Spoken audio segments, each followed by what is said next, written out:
Let's talk mantles, not from a general hunter perspective, but from the point of view of a Gunlance main.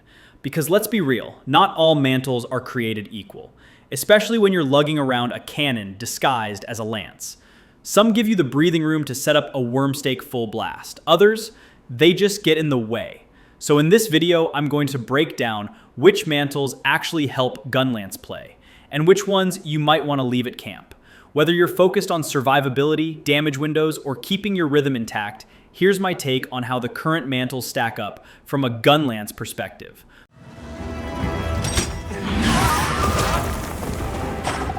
Let's start with the Ghillie Mantle. This one's automatically unlocked at the start of the game, and it introduces a brand new mechanic to the series, Sneak Attack.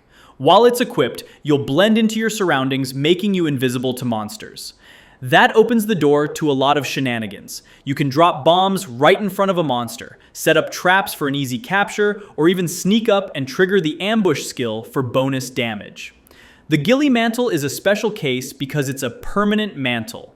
You'll always have it with you, no matter what other mantle you bring into the hunt. It's definitely useful, but not particularly relevant during active combat. You can already sneak up on monsters without it, so the value is mostly in setup, not damage output. Still, since you don't have to choose whether to bring it or not, it's a decent utility tool that doesn't get in the way.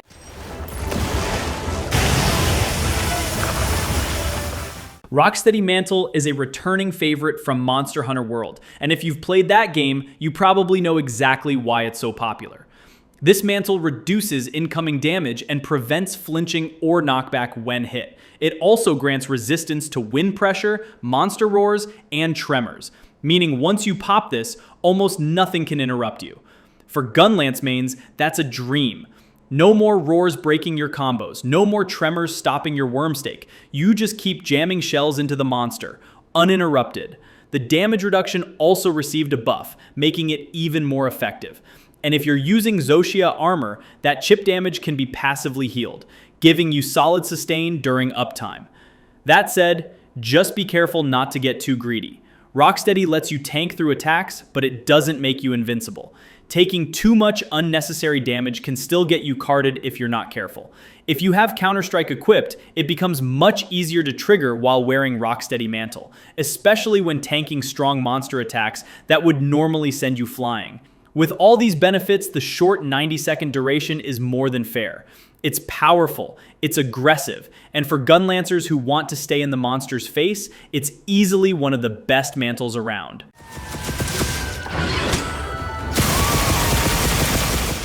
Mending Mantle is like a really soft baby blanket that soothes your old injuries and aching bones. Once equipped, it gradually restores your health for 60 seconds after you've taken damage, making it incredibly useful for long, drawn-out hunts, especially when you're low on potions. One of the best ways to use it is while chasing down a fleeing monster. Just throw it on as you're moving to the next zone, and by the time you re-engage, you're topped off and ready to go. For a naturally tanky weapon like Gunlance, this feels like a dream, and if your build revolves around peak performance, it synergizes beautifully.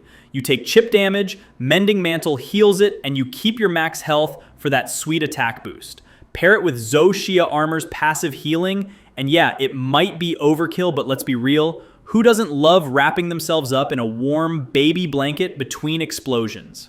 This mantle provides both healing and offensive capabilities when paired with the right build, and it's my second favorite mantle out of them all. Still, it's because of that comfort that Capcom decided to keep its duration the shortest among the bunch. They don't want you getting too comfy out there.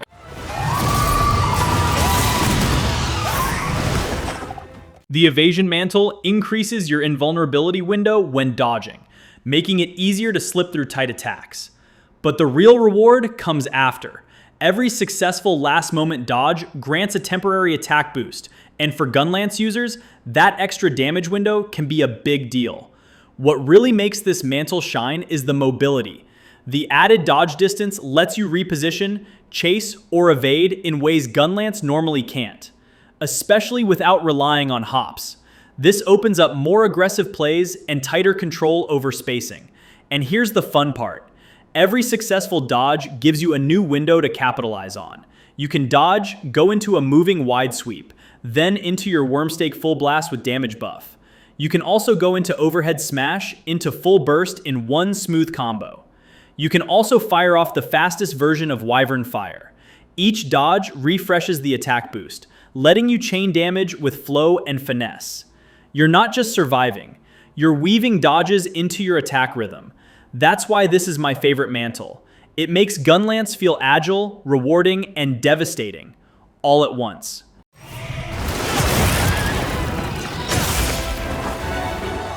Gunlance mains. Don't use this. Seriously, just don't.